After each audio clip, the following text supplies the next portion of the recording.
출애굽기 19장 1절에서 6절 말씀입니다. 출애굽기 19장 1절에서 6절까지 말씀입니다.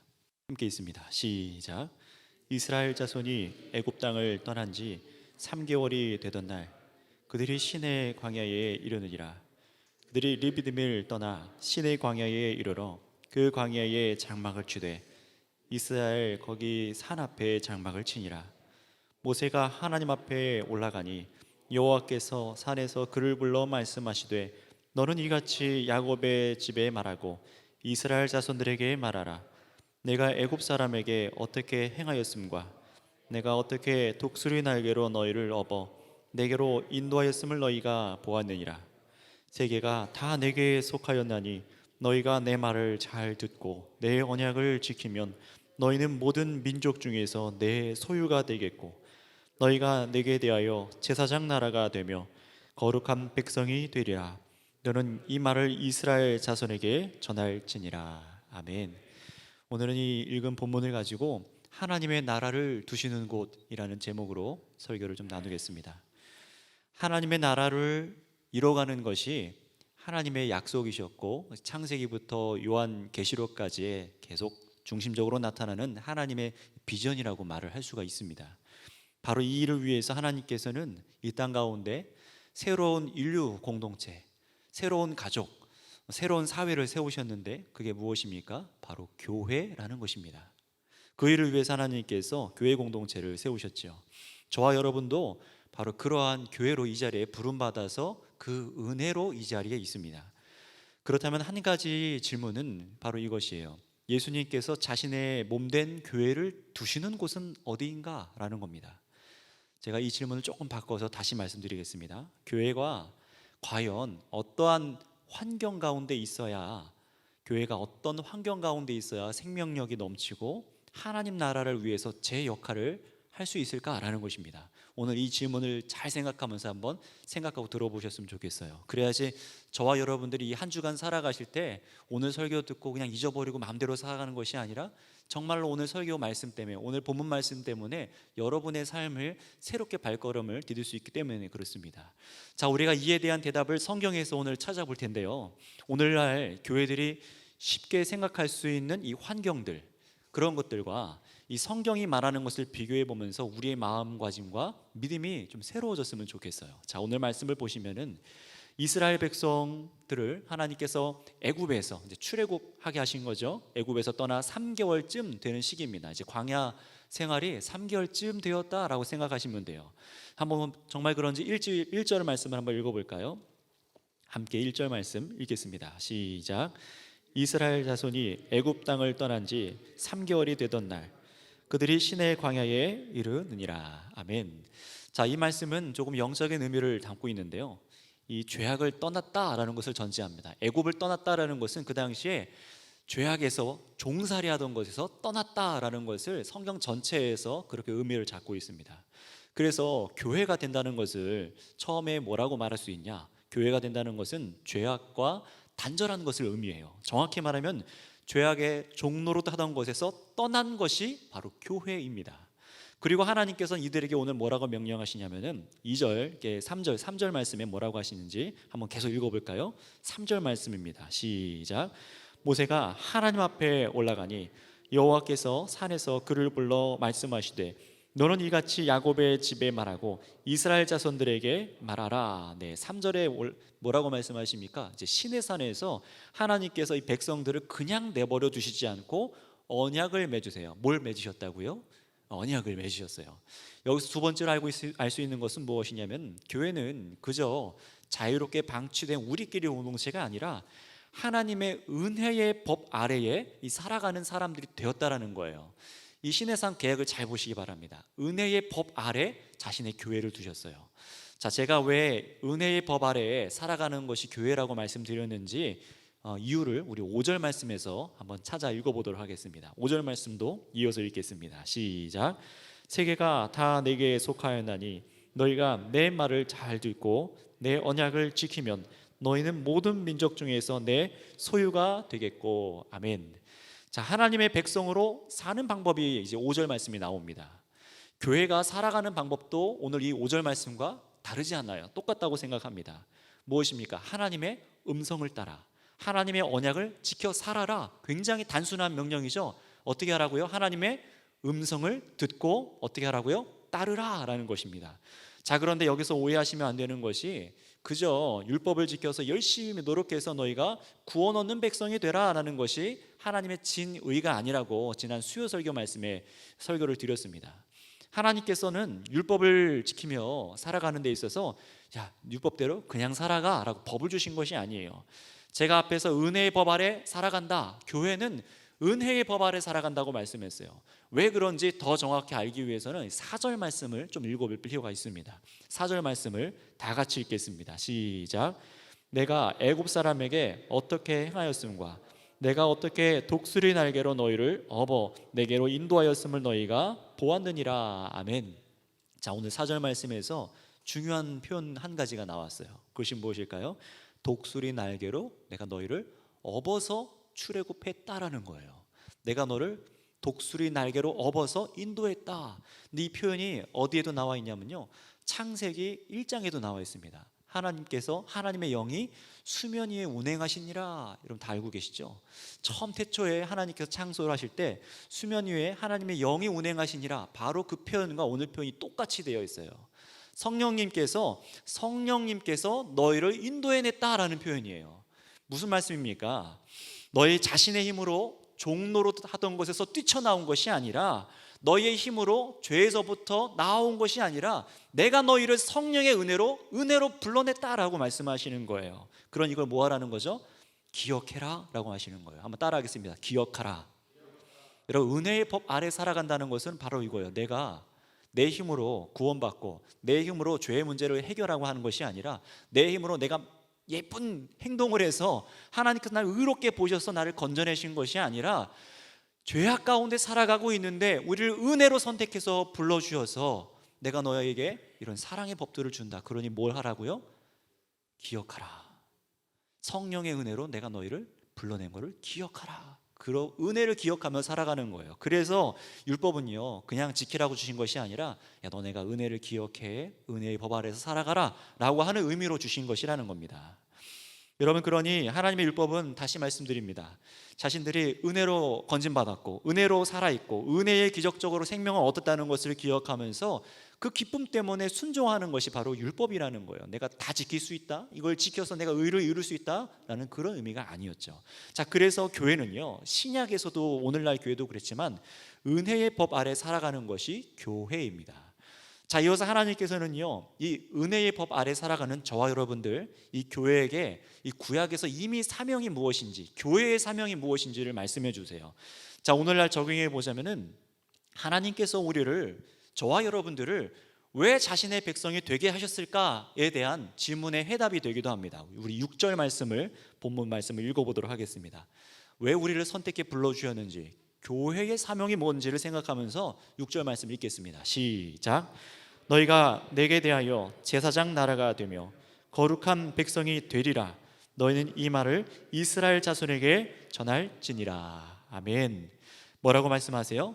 먼저 5절 하반절에 보면 이렇게 표현해요. 너희는 나의 소유가 되겠다라고 말씀하세요. 이 표현은 뭐냐면요, 너희는 나의 보물이라 라는 표현이에요. 모든 민족 중에서 너희는 나의 보물이야 라고 말씀을 하세요. 이게 핵심이에요. 여러분, 다른 게 아닙니다. 우리가 뭔가를 열심히 해서 하나님께 바치는 것이 하나님의 1차 목적이 아니라, 교회의 목적이 아니라, 여러분, 우리가 하나님의 보물이 되는 것이 목적입니다. 할렐루야. 하나님께서 우리를 그렇게 원하셨어요. 내가 너희를 나의 소유로, 너희를 나를 보물로 삼겠다라고 말씀하세요. 그런데 여기서 끝이 아닙니다. 내가 너희를 소유로, 보물로 삼고, 그 다음에 6절에 뭐라고 말씀하세요? 내가 너희를 열방의 빛으로, 제사장 나라가 되어서 거룩한 백성으로 살아가게 하겠다라고 말씀하세요. 이게 또 한 가지 교회의 목적입니다. 너희들이 세상에 나가서 구별된 삶을 살아가면서 온 세상 가운데 열방의 빛으로 살아가는 것이 교회의 목적이야. 너희들의 이제 삶의 목적이야. 내가 너희를 불렀지, 그 목적을 위해 살아라고 말씀을 하시는 거예요. 그래서 여러분, 세상에 믿지 않는 사람들에게 하나님을 드러내면서 거룩한 삶을 살아가는 것, 우리의 거룩한 삶을 통해서 세상 사람들이 하나님께서 이 세상을 통치하시고 다스리시는구나, 이것을 깨닫기 원하시는 거예요. 우리가 바로 이렇게 부름받은 사람들입니다. 한번 따라해 주시겠습니까? 우리는 하나님의 보물입니다. 우리는 열방의 빛입니다. 아멘. 아멘이십니까? 우리를 통해서 하나님께서는 세상이 하나님을 보기 원하세요. 바로 이런 공동체가 교회라는 거예요. 그래서 우리가 교회를 종종 이 등대에 많이 비유를 하지 않습니까? 세상 어둠 속에 환하게 구원의 길을 비춰주는 것이 교회의 역할이에요. 그리고 빛으로 나오는 사람들은 믿음으로 어떻게 됩니까? 새로운 하나님의 백성이 되고, 그 사람은 또다시 어떻게 됩니까? 세상에 하나님의 빛을, 예수 그리스도의 생명의 빛을 비추는 역할을 하며 살아가게 돼요. 그래서 우리가 교회로 부름받았다는 것은요, 가장 하나님의 중요한 사역, 인류 역사상 그 무엇보다 저와 여러분들에게, 죄송하지만 여러분들이 지금 고민하고 있고 내일 해야 될, 당장에 해야 될 그 어떤 일보다도 그 1순위가 뭐라는 거예요? 바로 하나님의 이 뜻을 감당하는 것입니다. 무엇입니까? 하나님의 소유 백성이 되고 보물이 되고, 그리고 열방의 빛으로 살아가는 것이 여러분들의 제 1순위 목적이어야 되는 것이에요. 이것이 저와 여러분들이 가장 열심히 해야 되는 일이라는 것이죠. 그러니 여러분, 이렇게 하나님께서 가장 큰 일을 이루도록 하는 것이 교회라는 것입니다. 그런데 그래서 오늘날 우리들은 어떻게 생각하냐면요, 바로 이런 이유 때문에, 교회가 이런 가장 중요한 사역을 해야 되기 때문에 교회의 능력을 중요시합니다. 그런데 안타깝게도 조금은 다른 능력을 의지할 때가 굉장히 많은 것 같아요. 교회 건물과 시설의 크기가 효율적인가? 이것도 능력의 한 부분이죠. 또 종교 부지로 새롭게 이제 신축 단지가 지어지잖아요. 그리고 아파트가 많고 인구가 많아서 등록할 사람이 많은가? 또 사람의 숫자나 위치를 굉장히 중요시합니다. 또 교회가 얼마나 다양하고 많은 행사들을 할 수 있는지, 얼마나 재정을 움직일 수 있는지, 헌금이 얼마나 많이 모일 수 있는지를 생각을 해요. 능력을 생각하며. 그래서 어떤 신도시를 보면요, 실제로 일어나는 일입니다. 교회 문 앞에 교회가 바로 있어요. 문 열면요. 또 그 옆에 대형 교회가 있습니다. 다 대형 교회예요. 줄을 지어서 교회들이 이사 와서 빚을 져서라도 큰 건물을 지어 놓습니다. 왜냐하면 그것이 역세권이라, 또 신도시라 사람들이 많이 이사 오고 저쪽에서 믿던 사람이 여기에 와서 등록할 걸 알기 때문에 그래요. 그리고 또 교회들이 잘 하는 게 뭐냐면은 이제 인테리어에 굉장히 많이 또 힘을 써요. 물론 사람이 눈에 보이는 거에 굉장히 연약하기 때문에, 영향을 많이 받기 때문에 그렇게 하기도 합니다.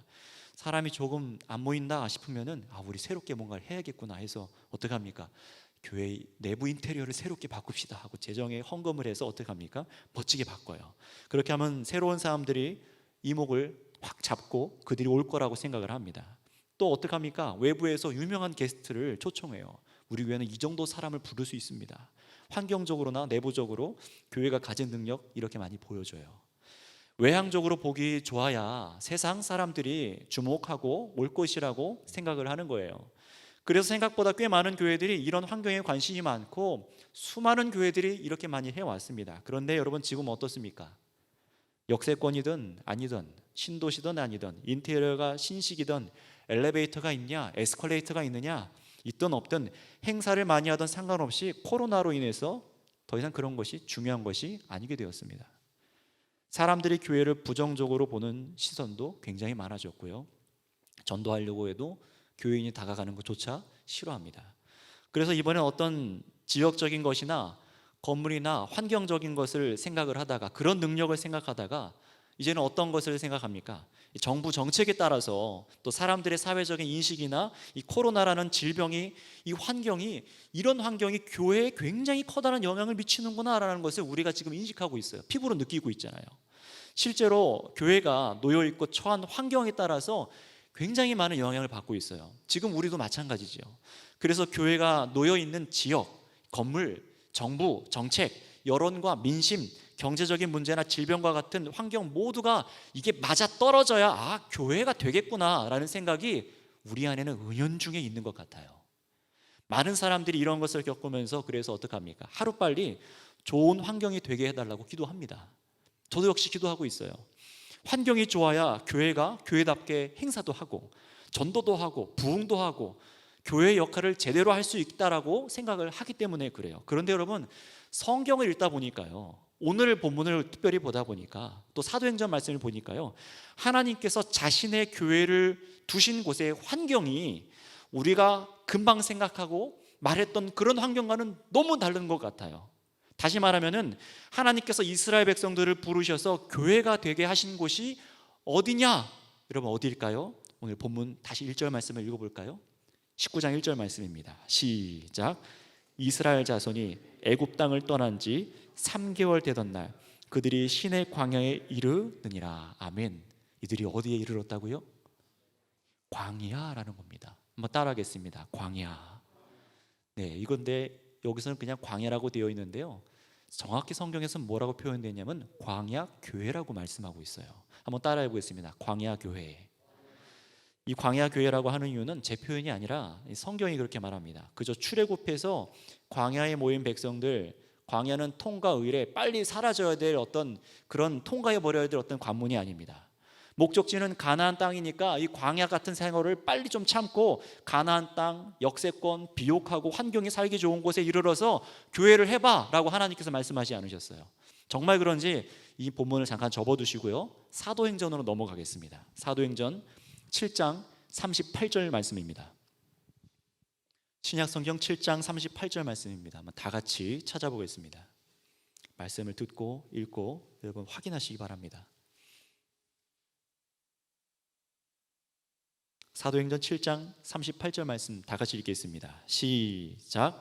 신의 산에서 말하던 그 천사와 우리 조상들과 함께 광야 교회에 있었고 또 살아있는 말씀을 받아 우리에게 주던 자가 이 사람이라. 아멘. 뭐라고 말씀하고 있어요? 하나님께서 자신의 백성을 세우고 열방으로 빛으로 삼으시는 교회가 어디에 있었다고요? 광야라는 거예요. 광야 교회라고 지금 말하고 있습니다. 오늘날 어렵다고 말하는 환경에 처해진 교회들이 오늘 이 말씀을 좀 집중해 봤으면 좋겠어요.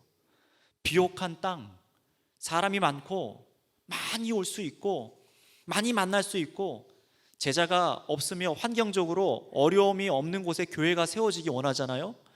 우리가 그런 곳에 있기 원해요. 하지만 하나님께서는 백성을 죄악에서 건지셔서 어떻게 하셨습니까? 떡하니 두신 곳이 어디 있냐면은 우리가 생각했던 그런 곳이 아니라 가나안 땅이 아니라 저 높은 큰 성 교회를 세우게 하신 것이 아니라 어디에 하셨습니까? 광야에다가 교회가 되게 하셨어요. 가나안 땅에 들어가기 전에 광야에 있는 이 이스라엘 백성들을 저 가나안 사람들은 어떻게 생각했을까요? 상식적으로 보면은 저 힘없는 떠돌이 민족들, 유목민들이잖아요. 그것도 갈 곳 없는 이 광야의 떠돌이 뿐이에요. 무슨 능력이 있어 보이겠습니까? 이 나온 사람들이. 물론 하나님을 생각할 때 그들은 간담이 이미 녹았다라고 기록을 하고 있습니다. 근데 상식적으로 볼 때 여러분 이 이스라엘 백성들은 종살이만 하다가 나왔지 전쟁을 할 줄 모르는 민족이에요. 전쟁 도구도 없는 사람들입니다. 아무런 능력도 없어 보여요. 여러분 오늘날도 좀 비슷하지 않습니까? 믿지 않는 사람들이 요즘 교회에, 죄송한 말씀이지만 교회에 무슨 능력을 기대하겠습니까? 세상에서 교회에 무슨 능력을 기대하고 있습니까? 어떤 능력을 기대하고 있나요? 오히려 교회를 상종하기 싫어하는 것 같아요. 그런데 여러분, 하나님께서는 바로 이런 광야와 같은 곳에 하나님께서는 자신의 교회를 세우신 것을 믿으시기 바랍니다. 이 사실이 우리를 놀라게 만들기 충분하지 않으세요? 저는 이 본문을 읽다가 너무 깜짝 놀랐어요. 예전에 이 말씀을 갖고도 한번 설교를 한 적이 있지만 다시금 이 말씀이 보이는 거예요. 우리가 생각하기에는 환경이 갖춰지고 뭐가 보기 좋은 곳에 하나님의 역사가 일어날 것 같은데 그렇지 않다라는 거예요. 그게 교회가 교회되는, 사명을 이루는 생명력이 있는 조건이 절대 되지 않는다는 겁니다. 그 이유가 무엇일까요? 가장 보잘것없어 보이는 곳에서, 환경적으로 아무것도 기도할 수 없는 곳에서만 하나님께서 자신의 영광을 나타내시기 때문에 그렇습니다. 여러분, 저와 여러분들 한번 생각해 보세요. 여러분, 우리는 능력 있는 사람들입니까? 아마 개개인을 보면 다들 훌륭하게 능력을 갖고 계세요. 그런데 그리스도인으로서 세상에 내놨어요. 세상 사람들 우리를 어떻게 볼까요? 연약해요. 부족합니다. 내가 예수 믿는 사람으로 뭘 줘야 될지, 어떤 얘기를 해야 될지, 과연 이게 저 사람을 바꿀 수 있을지, 세상을 바꿀 수 있을지 우린 두렵습니다. 여러분, 바로 그런 연약함이 세상에서 딱 보여줄 때가 최적인 것 같아요. 우리가 아무것도 없는 능력이 없을 때, 세상에 덩그러니 던져질 때가 하나님께서 일하실 때인 것을 믿으시기 바랍니다. 여러분, 그렇다면 생각해 보세요. 저 지하 상가들, 자그마한 상가 지하에 단칸방 같이 열악해 보이는 몇 평 안 되는 그런 개척교회에서도 우리 주님께서는 하나님의 나라를 펼쳐가고 계신 것을 믿으십니까? 크나 작으나 평생 목회를 해도 10명이 모이던 100명이 모이던 1000명이 모이던 하나님께서 그렇게 하셨으면 그것도 하나님의 일하심입니다. 또 저 지방에 젊은이 하나 없는 연세에 있는 분들만 한두 번 모이는 그런 교회, 그런 교회를 세우는 것도 하나님이신 것을 믿으시나요? 그것도 하나님의 나라가 이루어지는 것을 정말 믿으십니까? 저는 그렇다고 믿습니다. 코로나 이전에도 교회를 개척한다고 하면은요, 사람들이 교회를 절레절레 흔들었어요. 그게 가족이면은 더 그렇더라고요. 이상하게요. 내 옆에 있는 다른 이웃이 목회를 한다고 하면 내가 기도해 줄게 하는데, 내 아들이 딸이 아버지 좀 목회하려고요 신대원 가려고 하면 어떻게 될까요? 싸움 나기 시작합니다. 다시 기도해봐 그런 얘기가 오간다고 합니다. 그래서 이런 얘기가 우스갯소리로 있었어요. 개척교회 전도사라고 하면은요, 있던 여자도 도망간대요. 무슨 말입니까? 개척교회 한다고 하면은 너무 힘들 거 아니까 도망간다는 거예요. 특히 오늘 같은 상황에서는요. 옛날만이 아니라 오늘은 더 가답니다. 나 저기 강남에 무슨 교회 전도사야 라고 해야 우스갯소리로 결혼도 하겠구나 하는 좋지 않은 얘기거리도 오갑니다. 이게 90년대 2000년대 초반에는 목사도 이 직업군 리스트 중에서 상위권에 들어갔었어요. 돈 많이 버는 사람이라고 인식을 했던 것 같아요. 그런데 지금은 전혀 인기가 없답니다. 전도사, 목사 인기가 없어요. 인기가 없어요. 그런데 요즘은요, 코로나로 이 교회나 이 믿는 사람에 대한 인식이 더 좋아지지 않은 데다가 이 전도조차 어려워 보이는 시대라서 신학교를 간다거나 사역자에 대해서 열망을 품는 사람들이 현실의 벽 앞에 굉장히 많이 고민을 하는 것 같아요. 부르심도 있는 것 같고 분명히 은혜를 경험했음에도 불구하고 현실의 환경에 이 발목이 잡히는 거예요. 자, 그렇다면 여러분, 지금까지 말한 것을 이 광야교회를 세우신 하나님에 대해서 생각해 보면서 지금 이 시대에 우리가 새롭게 돌아봐야 될 것이 있는 것 같습니다. 하나님께서 진정 원하시는 교회는 높은 성벽이 있는 교회가 아닌지도 모르겠어요. 아니, 그런 교회가 아니었어요.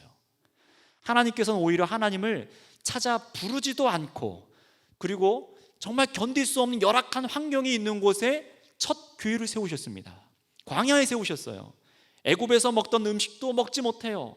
편안한 잠자리도 없습니다. 치안도 장담하지 못해요. 그런데 그런 열악한 곳에 너네가 교회가 되라고 말씀하세요. 여러분, 오늘날은 더 열악한 것 같아요. 사람의 꾀와 유익을 찾고 속이고 죄악이 가득한 곳에서 앞뒤가 꽉 막힌 것 같아 보이는 환경 가운데 우리를 두셨습니다. 그런데 여기서도 교회로 하나님의 나라의 비전을 위해서 너희가 살라라고 말씀하세요. 그냥 모여서 찬양하고 너희끼리 예배하는 게 아니라 세상 나가서 광야가 너희를 두었으니까 그렇게 살아라고 말씀하시는 것 같아요. 우리는 이렇게 묻겠죠. 어떻게 그럴 수 있습니까? 이런 환경에서 도저히 우리가 뭘 하겠습니까? 환경이 너무 열악하고 어려운 거 아닙니까? 도저히 교회로 살아내기가 힘들어요 라고 말하는 우리에게 성경은요, 우리가 피할 것 한 가지와 해야 할 것 하나를 말씀해 주세요. 오늘 이것만 보고 오늘 설교는 마치겠습니다. 먼저 해야 할 것부터 찾아보도록 하겠습니다. 다시 출애굽기 본문으로 돌아오셔서 19장 5절 6절 말씀을 읽겠습니다. 19장 5절 6절 말씀입니다. 함께 읽겠습니다. 시작. 세계가 다 내게 속하였나니 너희가 내 말을 잘 듣고 내 언약을 지키면 너희는 모든 민족 중에서 내 소유가 되겠고 너희가 내게 대하여 제사장 나라가 되며 거룩한 백성이 되리라. 너는 이 말씀을 이스라엘 자손에게 전할지니라. 아멘. 자, 보세요. 하나님께서는 6절에 너희가 내게 대하여 제사장 나라가 되며 거룩한 백성이 되도록 노력해라 라고 하셨습니까? 아니지요. 다시 잘 보세요. 제사장 나라가 되고 거룩한 백성이 되도록 노력해라 라고 하셨습니까? 아닙니다. 열방의 빛이 되기 위해서 노력해라 라고 하지 않으셨어요. 잘 보세요. 제사장 나라가 되며 거룩한 백성이 되리라 라고 합니다. 여러분, 성경은요, 이 단어 하나에 굉장히 큰 의미가 있어요. 다른 번역을 보면요, 너희가 이렇게 될 것이다 라고 기록되어 있습니다. 이 말씀은 뭐냐면요, 우리가 스스로 노력해서 환경을 밑거름 삼아 열심히 해서 제사장 나라처럼 되고 거룩해지도록 노력해서 그렇게 살아가는 말씀이 아닙니다. 오히려 그 반대예요. 하나님께서 우리를 제사장 나라로 거룩한 백성으로 만들어 가시겠다라고 말씀하시는 거예요. 할렐루야. 여러분, 이것이 포인트예요. 하나님께서 우리를 그렇게 만드시는 것이 중요한 거예요. 우리가 노력해서 그렇게 교회가 되려고, 광야에서 빛이 되려고, 여러분 우리는 할 수 없습니다. 못해요. 이게 사실입니다. 우리는 못합니다. 그런데 하나님께서 뭐라고 하시는 거예요? 내가 하겠다라고 말씀하세요. 자신의 교회를 하나님께서 친히 그렇게 하시겠다고 말씀하세요. 단 조건이 있습니다. 한번 제 말씀을 따라해 주시겠습니까? 하나님의 약속을 믿고 따라가라.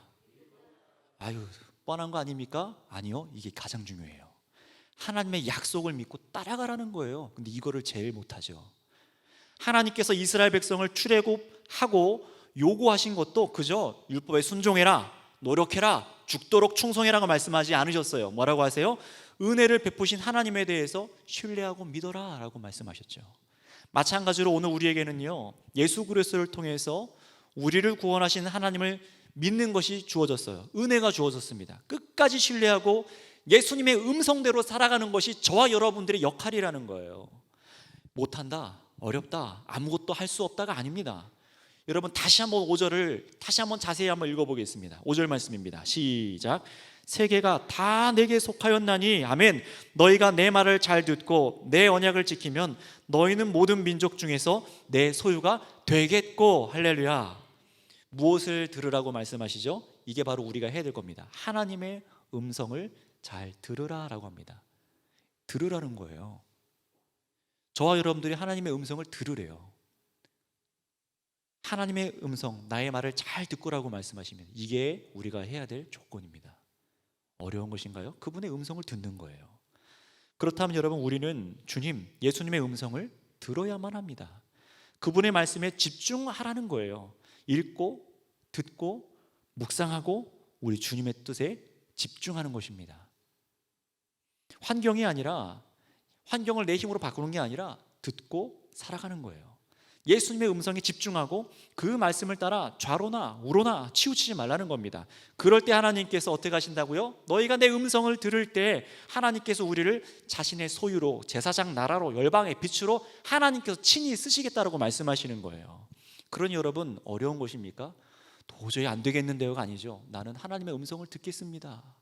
그럼 하나님께서 우리를 쓰신대요. 여러분, 이 단순하고 심플한 원리를 믿으십니까? 근데 우리는 이게 도저히 안 믿어지잖아요. 물론 그것이 저와 여러분이 생각하는 다른 방법이실 때도 있어요. 하나님께서는요, 아니 듣는 것만으로 뭘 해? 우리가 이렇게 모여가지고 예배드리는 것으로 과연 바뀔 수 있을까? 아니요, 하신다고 말씀하시는 거예요. 교회는 하나님만이 움직이는 곳이 되어야 합니다. 환경이 중심이 아니라는 것이에요. 그리고 이번엔 피해야 할 것 한 가지만 이제 말씀드리고 마칩니다. 우리 사도행전, 그리고 아까 넘어가셔서 사도행전 7장 39절 40절 말씀을 우리 읽고 마치겠습니다. 사도행전 7장 39절에서 40절 말씀 두 절을 다 같이 읽겠습니다. 중요한 것이기 때문에 우리 다 같이 찾아서 읽도록 하겠습니다. 함께 읽겠습니다. 사도행전 7장 39에서 40절 시작. 우리 조상들이 모세에게 복종하지 아니하고자 하여 거절하며 그 마음이 도리어 애굽으로 향하여 아론더러 이르되 우리를 인도할 신들을 우리를 위하여 만들라. 애굽 땅에서 우리를 인도하던 이 모세는 어떻게 되었는지 알지 못하노라 하고. 아멘. 자, 여러분, 혹시 이 말씀 읽으면서 우리가 피해야 될 것을 찾으셨나요? 교회로서 하나님 나라의 사명자들이 피해야 될 것은 무엇이냐? 바로 애굽으로 돌아가는 거예요. 이거 피하는 겁니다. 애굽을 그리워하는 것을 피하는 거예요. 돌아가는 정도가 아니라요, 마음으로부터 애굽으로 돌아가고 싶어하는 것을 품지 않는 겁니다. 오늘날 말씀에, 그리고 오늘 설교한 말씀에 적용하자면요, 한번 따라할까요? 좋았던 환경을, 다 같이 한번 해주세요. 좋았던 환경을 그리워하지 않는 것입니다. 네, 좋았던 환경을 그리워하지 마시기 바랍니다. 그러면 우리는 전진하지 못해요. 옛날의 영광에 취해 있게 됩니다. 아, 이게 있어야 되는데, 저게 있어야 되는데. 여러분, 그거 멈추라는 거예요. 광야 교회는 바로 그런 의미입니다. 애굽에서 교회를 시작하게 하신 것이 아니라 광야에서 교회를 시작하게 하신 이유는 바로 그것입니다. 그거 그리워하지 마. 그거 멈추라는 거예요.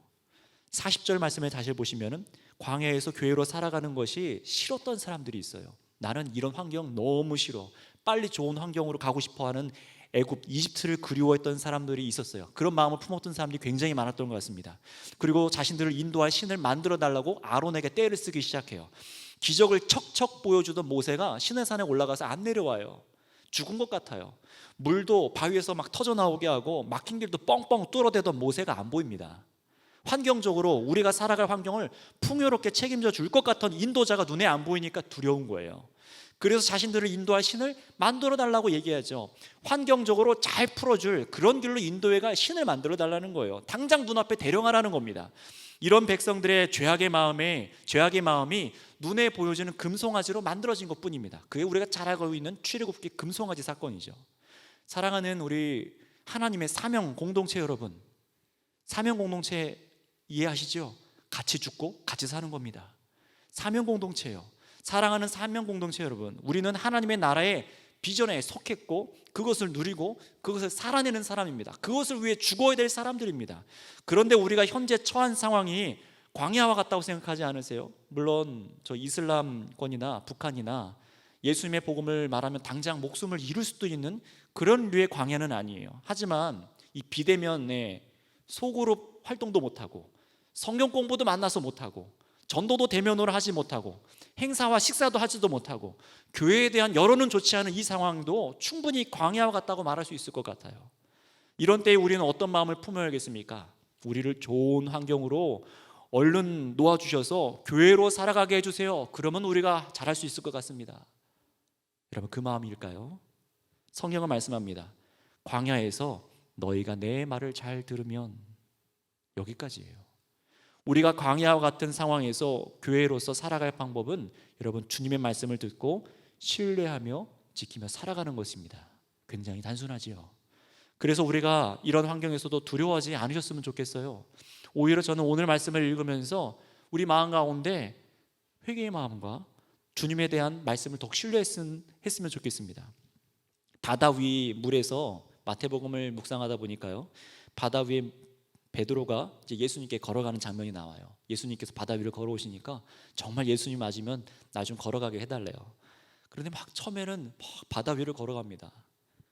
그런데 어떻게 되죠? 점점 물에 빠지기 시작했다라고 기록하고 있어요. 그러니까 막 죽을 것 같아서 소리를 지르면서 예수님께 나를 좀 잡아달라고 합니다.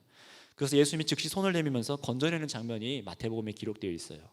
근데 예수님께서 하시는 말씀이 뭐라고 하냐면 놀랐지? 라고 말씀하시는 게 아니라 왜 의심하였느냐? 라고 말씀하세요. 여러분, 주님의 말씀을 왜 의심하였느냐라는 겁니다. 여러분들이 지금 듣고 있는 주의 말씀을 정말 믿으십니까? 오늘 그렇게 말씀하시는 거예요. 듣고 정말 믿느냐? 왜 의심하냐? 왜 또 다른 우물 파냐? 라고 하시는 것 같아요. 여러분, 왜 의심했습니까? 베드로가 말씀을 보면은 풍랑이 있는 것을 보고 라고 말합니다. 환경 때문에 주님의 음성을 믿지 못하는 거예요. 예수님께서는 그런 시험을 하셨던 것은 앞으로 베드로와 제자들이 교회로서 살아갈 인생이 그러한 환경임을 깨닫게 하시기 위해서 가르치신 것이었죠. 환경이 풍랑이든 광야와 같든지 무엇만 듣고 따르라는 거예요? 주님의 음성이요. 그게 교회입니다. 그러니 저도 이런 말 그만하고 싶어요. 코로나 때문에 아무것도 못해요. 국가 정책 때문에 아무것도 못해요. 이 말 저도 이제 그만하려고요. 대신에 이런 말씀을 드리고 싶습니다. 주님의 음성을 더 듣기 힘씁시다. 이 말을 하고 싶어요. 옆 사람과 우리 마지막으로 이렇게 정말 눈으로 바라보면서 이글이글 타오르는 눈으로 이렇게 얘기해 볼까요? 주님의 말씀을 더 듣고 따릅시다. 네, 주님의 말씀을 더 듣고 따르시기 바랍니다. 이것이 광야 교회로서 살아가는 방법이에요. 광야 교회가 하나님의 비전 속에 살아가는 방법의 가장 중요한 핵심이 되는 줄 믿습니다. 여러분, 그렇다면 주의 말씀을 듣고 계십니까? 음성을 듣고 계십니까? 그냥 흘러나온 설거지 하다가 차에서 듣고 그냥 스쳐가면요 안 남습니다. 물론 그걸로 아멘 할 때가 있을 수도 있어요. 그런데 정말 음성을 듣는다는 것은요, 주님과의 교제가 일어나야 된다는 거예요. 정말 그런가 하여 믿고 두드려 보고 맛도 보고 씹어도 보고 실패도 해보고 갖고 나가봐서 살아봐야 된다는 겁니다. 주님의 음성을 들으십니까? 듣는 여러분 되시기 바랍니다. 이번 한 주 이 말씀을 듣고 붙들고 여러분 매일매일이 이번 한 주가 내가 광야 속에 광야 교회로 나를 하나님께서 두셨다라고 생각하면서 살아내시기 바랍니다. 여러분의 직장이 광야예요. 그렇지 않습니까? 교회 다닌다는 거 하면은 내쫓을 것 같잖아요. 밥 먹을 때 식기도 하면요 막 다 쳐다보잖아요. 광야입니다. 여러분 거기서 광야교회로 살아내시기 바랍니다. 그럴 때라도 주님의 음성을 기억하시고 들으시기 바랍니다. 하나님께서는 바로 그럴 때 우리를 제사장 나라로, 내 소유로, 거룩한 백성으로, 열방의 빛으로 사용하신다고 말씀하십니다. 이 말씀을 믿으시길 바랍니다. 기도하겠습니다. 함께 이 말씀 붙잡고 같이 합심으로 기도합니다.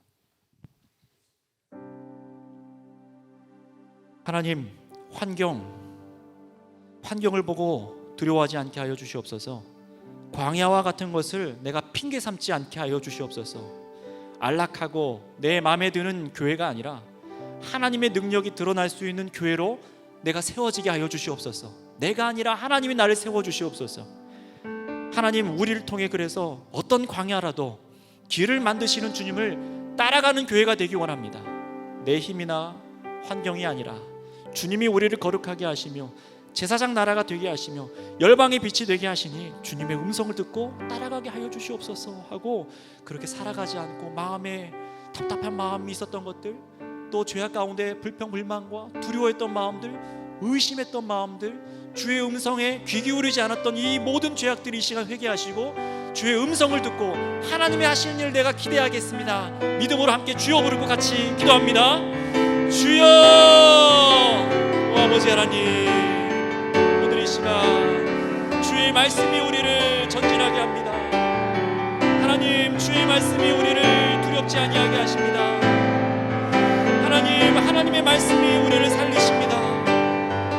하나님, 우리는 이 환경을 볼 때 너무나 두려울 때도 있고 아무것도 할 수 없는 이 상황을 바라보며 좌절하고 이 환경이 바뀌기만을 기도할 때가 너무나 많지만 하나님, 이제는 아버지 그런 생각과 마음과 아버지 그런 아버지 부족함을 내려놓기 원합니다. 우리의 죄악을 용서하여 주시옵소서. 주님 말씀하시는 것이 나의 음성을 들으라 말씀하십니다. 나의 음성을 듣고 지켜야 라고 말씀하십니다. 하나님, 그럴 때 우리를 제사장 나라가 되게 하시며 하나님 열방의 빛으로 삼으시며 거룩한 백성이 되게 하시고 하나님의 소유, 하나님의 보물이 되게 하신다고 말씀하여 주셨습니다. 하나님, 우리가 이제는 두려워하지 아니하게 하시고 내가 어떤 환경에서 좋은 것들을 뭔가 하려고 하는 것, 먼저 그것이 아니라 주의 음성을 듣는 것에 열심을 내게 하여 주시옵소서. 주의 음성을 기억하는 것에 아버지 열심을 내게 하여 주시옵고 주의 말씀을 가까이 하는 것에 내가 힘쓸 수 있도록 하여 주시옵소서. 하나님 아버지, 많은 행사를 하지 못하는 가운데, 많은 일을 하지 못하는 가운데 마치 이렇게 말씀하시는 것 같습니다. 나의 음성을 들으라. 주님, 우리의 생각과 마음을 새롭게 하여 주셔서 우리가 이전 것을 기억하고 이전 것을 마음에 품는 것을 멈추게 하여 주시옵소서. 오 주님, 새롭게 하여 주시옵소서. 주의 음성을 따르게 하여 주시옵소서. 이전을 기억지 아니하고 하나님 작은 것처럼 여기지 아니하고 하나님 달려갈 길을 우리가 달려가는 그 바울의 삶처럼 우리도 오늘 이 말씀을 통해 배웁니다. 깨닫게 하여 주시니 감사합니다.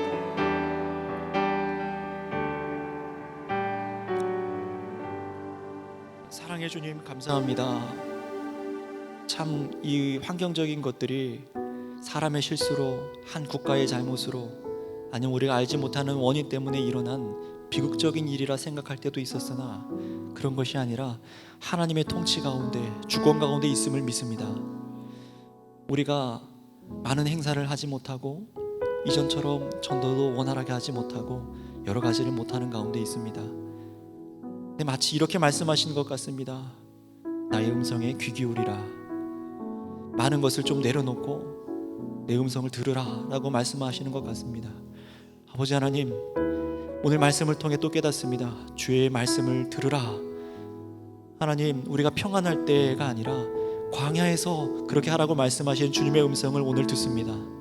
이 음성을 듣고 믿고 살아내기 원합니다.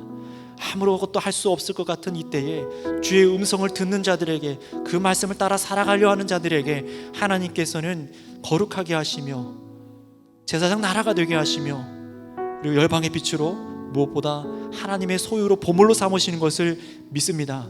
이 말씀을 의심하지 아니하고 하나님, 이 한 주간 또 우리가 광야 교회로서 광야 같은 이 시대 속에서 하나님 말씀의 음성을 듣고 주님의 뜻을 따라 살아가는 교회가 되어지게 하여 주시옵소서.